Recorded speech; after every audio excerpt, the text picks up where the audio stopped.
कहते हैं ना, action cures fear, inaction creates terror, जो एकदम सही है। जी हाँ दोस्तों, देखिए मेरे भाई, हम में से ज्यादातर लोगों का ना एक फियर ऑफ फेल्यूर नामक बीमारी होती है। मेरा मतलब किसी भी काम को स्टार्ट करने से पहले ना एक डर सा होता है कि मैं कहीं फेल ना हो जाऊं, कहीं मुझे लोग बुरा भला ना कहे।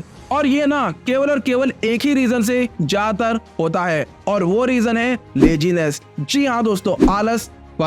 लेजीनेस से क्या है ना, जहां का काम वही रुक जाता है, पर समय तो अपने ही धुन में बस चलता ही रहता है। सो सबसे पहले ना अपने आलसपन को यानी कि प्रोक्रेस्टिनेशन करना छोड़ दो, और बाकी के काम तो होते ही रहेंगे, अपने आप ही होते रहेंगे। देखिए मेरे भाई, जो डर है ना, जो फियर ऑफ फेल्यूर है ना, वो एक वाटर बबल की तरह है। यानी कि जब आप उसे अपोज करोगे ना, जब आप उसे टच करोगे ना, उसके अंदर कुछ नहीं है, वो बस फूट जाता है। आसान भाषा में बोलूं ना तो डर ना एक इल्यूजन की तरह है, एक तृष्णा की तरह है। उसमें कुछ भी नहीं है, जितना आप सोच रहे हो ना उसमें कुछ नहीं है। जैसे कि अगर हम 100% डर को मानते हैं ना, तो उसमें करीबन 5 से 10% ही सही होता है, और बाकी आपकी इमेजिनेशन होती है। सॉरी, बाकी आपकी नेगेटिव इमेजिनेशन, नेगेटिव थॉट्स ही होते हैं। सो अपने आप को बेकार में डराना बंद करो और रियलिटी में, प्रैक्टिकल लाइफ में जियो।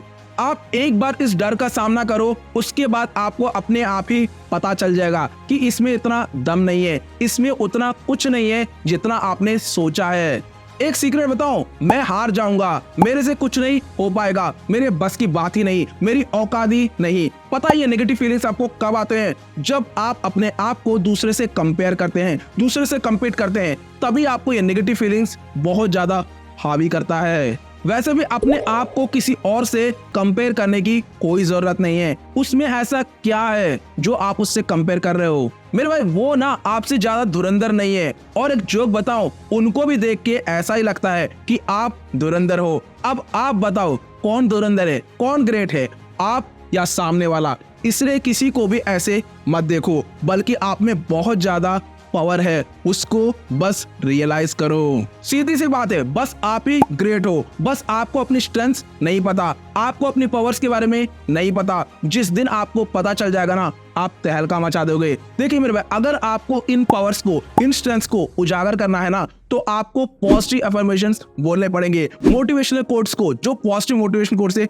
उनको बोलने पड़ेंगे। जब आप इनको बोलते हो ना, तो आपको अपने अंदर की पावर को रियलाइज करते हो, अपने अंदर की स्ट्रेंथ्स को रियलाइज करते हो, फील करते हो, और जब उन्हें आप अप्लाई करते हो ना, आपकी सक्सेस पक्की है। सो उन पॉजिटिव कोटेशंस को एक बार देख लो, रट लो, मगअप कर लो, ताकि वो आपके सबकॉन्शियस माइंड यानी कि आपके अवचेतन मन में घर कर जाए। और जब आपके अवचेतन मन में घर कर जाएगा ना, जब भी आपको नेगेटिव थॉट्स आएंगी, तो वो पॉजिटिव थॉट से रिप्लेस अपने आप ही हो जाएगा। अपने आप ही आपको जब नेगेटिव थॉट आएगा ना, बोलोगे यार मैंने तो इसको पढ़ा था ना, तो अपने आप ही वो पॉजिटिव थॉट से रिप्लेस हो जाएगा। इसके बाद ना आपको बस एक ही काम करना है, वो ये है कि कभी भी किससे कम्पीट नहीं करना है, कभी भी किससे अपने आप को कंपेयर नहीं करना है, बल्कि खुद से अपने आप को कंपेयर करो और अपने आप को बेस्ट वर्जन बनाओ। और अगर तब भी आपको नेगेटिव थॉट्स आए ना, तो मेरे भाई आप देसी इलाज करो, यानी कि एक चोटी काट लो। जब आप एक चोटी काट लोगे ना, तो नॉर्मल से क्या, प्रैक्टिकली क्या बात है कि आपके ब्रेन को ना दर्द पसंद नहीं है,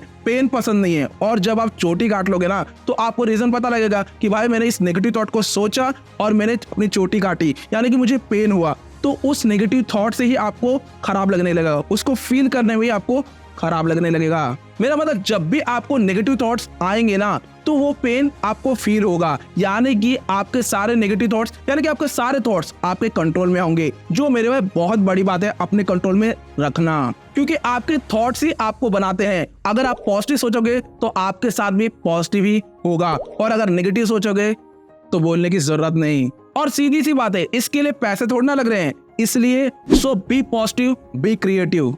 देखिए मेरे भाई, फेल्यूर से ना डरो मत, क्योंकि डरने से कोई फायदा नहीं, बल्कि उस चैलेंज को, उस प्रॉब्लम को फेस करो, डट कर मुकाबला करो। इसके लिए ना आप अपने पुराने फेलियर्स को याद करो, यानी कि उस समय आपने उसको कैसे फेस किया था। बस अब आपको क्या करना है, उन स्ट्रेटजीज को, उन लर्निंग्स को, उन फेलियर से जो ना आपने एक्सपीरियंस सीखे है ना, उसको रियली में, प्रैक्टिकली में अप्लाई करके देखो, आपका काम हो जाएगा। सच बताऊं तो फेल्यूर्स ना हमारे लिए नेक्स्ट क्या करना है उस परफेक्ट टारगेट को दिखाती है।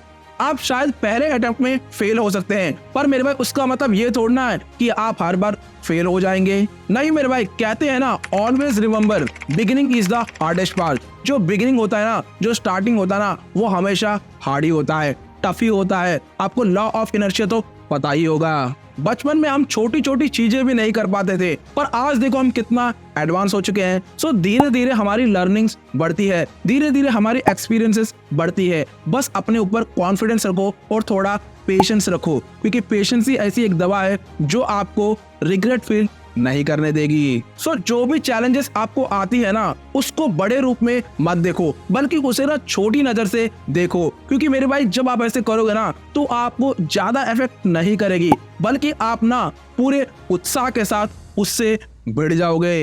एक डर ही है जो हमें ना बेकार का डराती है, फेल्यूर से, अपॉर्चुनिटी से, चैलेंज से। और मेरे भाई आप ना इस डर से डरो मत, क्योंकि अगर आप जितना डरोगे उतना ही डर आपको डरा देगा। इसलिए उससे डरो मत, बल्कि उसे फेस करो, उसे एक्सेप्ट करो और उससे भिड़ जाओ, यानी कि डट कर मुकाबला करो। और जब आप ऐसा कर लोगे ना, फिर देखना वहां पर कुछ नहीं है, बस एक इल्यूजन है, एक तृष्णा है, उससे ऊपर कुछ नहीं। एक जरूरी बात, अपने अंदर से नेगेटिव थिंकिंग को भगाने के लिए, कॉन्फिडेंस, एटीट्यूड लेवल्स को, पॉजिटिव थिंकिंग को बढ़ाने के लिए ना, आप डेली अच्छी डाइट लो, अच्छी नींद लो, बढ़िया एक्सरसाइज करो, बढ़िया मेडिटेशन करो। क्योंकि एक्सरसाइज केवल आपकी बॉडी को ही नहीं, बल्कि आपके माइंड को, आपके ब्रेन को भी अफेक्ट करता है। मेरा मतलब आपके अंदर ना कॉन्फिडेंस बढ़ाएगी, पॉजिटिव एटीट्यूड बढ़ाएगी, पॉजिटिव थिंकिंग बढ़ाएगी कि मैं कर सकता हूँ, I can do anything. So meditation तो पक्का करना, क्योंकि वो आपकी focusing power, thinking skills, creative thinking skills और क्रिटिकल थिंकिंग स्किल्स, इन सबको बढ़ाएगी। और तो नेगेटिव थिंकिंग की तो फिर बात ही छोड़ दो। हमारे ऐसे डल होने का मेन कारण है नेगेटिव थिंकिंग। अगर आपने ये स्किल सीख लिया ना, यानी कि अपने नेगेटिव थिंकिंग को पॉजिटिव थिंकिंग में रिप्लेस कर लिया ना, बदल लिया ना, फिर तो मेरे भाई आपकी लाइफ ही बदल जाएगी।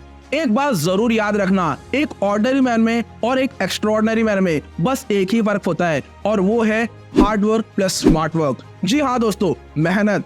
अगर आप में मेहनत है तो आपको एक्स्ट्राऑर्डिनरी बनने में ज्यादा समय नहीं लगेगा। जितने भी ग्रेट लोग हुए हैं, उनको पैदाइशी से कुछ नहीं मिला, बल्कि उन्होंने अपने ऊपर टाइम दिया, यानी कि अपने स्किल्स को इम्प्रूव किया, बेटर किया, इवन बेस्ट किया, अपनी पर्सनैलिटी डेवलपमेंट किया। वैसे मेरे भाई मैंने पर्सनैलिटी डेवलपमेंट, पब्लिक स्पीकिंग के ऊपर पूरी की पूरी प्लेलिस्ट बनाई है, एक बार जरूर देखना, आपको मजा आ जाएगा। अंत में एक ही बात बोलूंगा, कहते हैं ना, डर ना अल्सर आदमी को भी मार देता है, और जो निडर होता है, यानी कि जिसके अंदर कॉन्फिडेंस एटीट्यूड होता है, वो कैंसर से भी लड़ लेता है। तो मेरे भाई डरो मत, बल्कि काम करो। जब आप डरोगे नहीं, काम करोगे ना, तब सारी चीजें खत्म हो जाएंगी। सो देर किस बात की, आज से ही अपना काम शुरू कर दो, यानी कि इन सारे पॉइंट्स को इंप्लीमेंट कर दो, क्योंकि कहते हैं ना, implementation is key to success. Implementation से ही बदलाव आएगा। देखिए मेरे भाई, वैसे मैंने public speaking, personality development, goal setting, time management, stress management, इन सब के ऊपर पूरी की पूरी प्लेलिस्ट बनाई है, एक बार जरूर देखना, आपको